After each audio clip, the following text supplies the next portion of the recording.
Today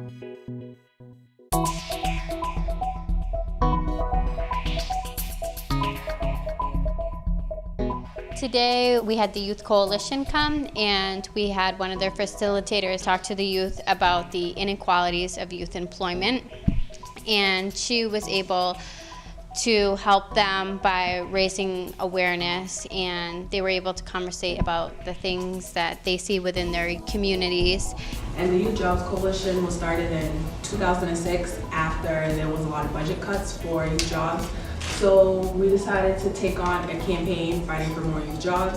It's made out of different coalitions all across Massachusetts. Our training today focused on the funding of youth jobs, and we learned a couple of things such as structural racialization, basically a set system of why society is set up the way it is, and also explaining how these stereotypes affect this dominant narrative and how the government chooses to do their policies, which is reasoning why there is such a low funding for youth jobs. They came in and they did a couple of activities with them, acquainting them with some of the inequalities students face in terms of like getting jobs or succeeding in life, as well as budgeting activities and learning how the state budget works and how our programs are actually funded. One activity they did where they were able to sit down in different chairs, and at one point budgets were cut, so money going into youth jobs was cut, so they had to like fight for a chair. And I think one of the main points of that exercise that the kids really got to understand was that, instead of fighting for the chairs that they lost, they were all fighting for one chair. What the activity really helped them understand, like what it means to be an advocate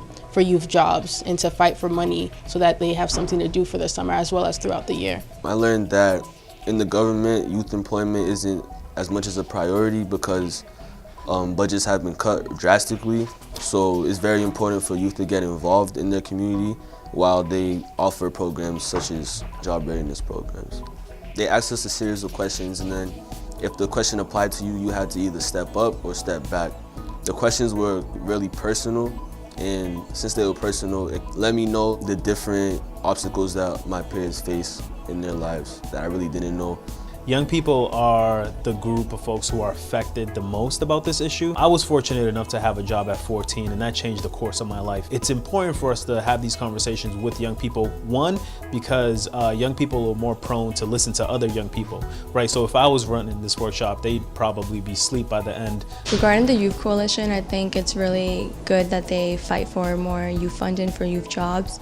I think it's really important because it does keep us out of the street, or it does keep us involved, and it benefits us because we're in the workplace and we're also learning about our worker rights. I think what's most important about WorkSMART and serving students within these different areas such as Roxbury, Mattapan, is that they understand not just the meaning of work, but also how these things get funded. With the summer jobs, it may come as something that they just take advantage of, they don't see it as an opportunity. So it was important for all of our WorkSMART youth to understand what goes into getting the funding for these jobs.